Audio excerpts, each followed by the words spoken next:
السلام علیکم ورحمۃ اللہ وبرکاتہ۔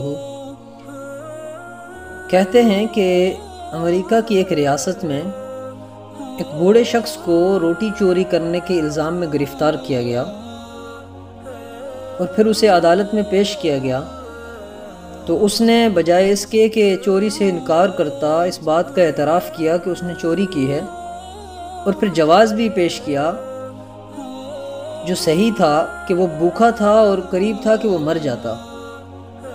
تو جج کہنے لگا، کیا تم اعتراف کر رہے ہو کہ تم چور ہو؟ تو چور نے فوراً جواب دیا کہ میں عادتاً چور نہیں ہوں، میں نے مجبوری میں چوری کی۔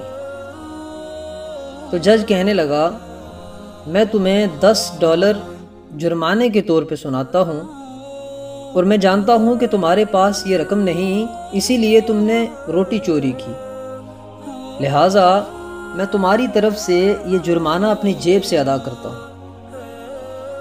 مجمع پر سناٹا چھا جاتا ہے اور لوگ دیکھتے ہیں کہ جج اپنی جیب سے $10 نکال کر اس بوڑھے شخص کی طرف سے یہ رقم قومی خزانے میں جمع کرانے کا حکم دیتا ہے۔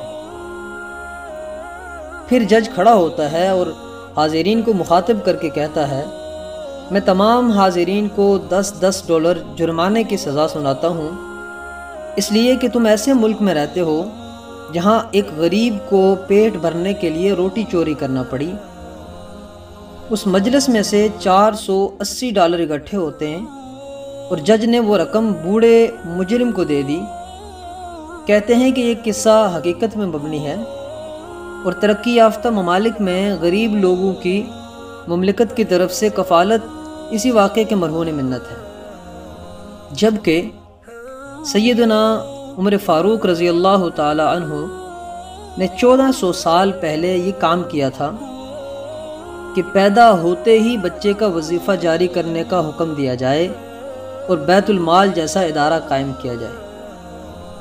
مگر آج ہم مسلمان مسالک میں بڑھ کر اپنے اپنے مسلک کو صحیح ثابت کرنے کے لیے کبھی جلسہ جلوس پر روشنی اور کبھی لاکھوں روپے خرچ کرتے ہیں، وہیں واعظ و اصلاحی پیغام عوام الناس تک پہنچانے کے لیے ہزاروں روپے صرف کرتے ہیں، لیکن پورے ملک میں نہ صحیح اپنے اپنے علاقے میں ہی بیت المال جیسا ادارہ قائم کر کے مسلم غرباء اور مساجد، امام اور مؤذن حضرات کی خدمت کے بارے میں کوئی نہیں سوچتا، بلکہ مؤذن اور امام کو تو خون چوسنے کے ساتھ ساتھ تان و تشنیع سے بھی نوازا جاتا ہے۔ کبھی کبھی میں یہ سوچتا ہوں کہ ہمارے $10 ہمارے لیے اتنی اہمیت نہیں رکھتے جتنے اس لاچار کے لیے رکھتے ہیں جو جانے کب سے بھوکا ہے۔ ہمارے چند روپے ایسے غریب گھرانے کے لیے کتنی اہمیت کے حامل ہیں جو غیرت و شرم کے وجہ سے کسی کے سامنے ہاتھ نہیں پھیلاتا۔ تبدیلی کے لیے ہمیں خود کو بدلنا ہوگا۔ آئیے مل کر ہم سب اپنی سوچ بدلیں۔ کسی کی خوشی کا موجب بننا ہی سب سے بڑی خوشی ہے۔ اللہ ہمیں عمل کی توفیق عطا فرمائے۔